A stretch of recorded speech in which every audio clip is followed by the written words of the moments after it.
அண்ணா, தமிழ்நாட்டோட டெல்லி பிரதிநிதியா ஜனநாயகன் படத்தோட ப்ரொடியூசரை நியமிச்சிருக்கீங்களே, இது நியாயமா?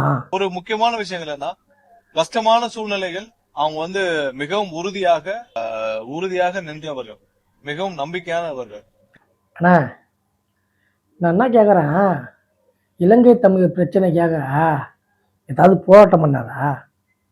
இல்லை ஜல்லிக்கட்டு போராட்டத்தில் ஏதாவது கலந்துக்கினாரா? இல்லைன்னா கொரோனா காலத்தில் மக்களுக்கு ஏதாவது உதவி பண்ணாரா? சென்னையில் வெள்ளம் வந்தது, அப்போ ஏதாவது மக்களுக்கு ஏதாவது இறங்கி நலத்திட்ட உதவி பண்ணாரா? சரி, காவேரி பிரச்சனையில் தமிழ்நாட்டுக்காக ஏதாவது குரல் கொடுத்தாரா? யாருண்ணா இவரு? இவருக்கு இவ்வளோ பெரிய பதவி எதுக்குண்ணா?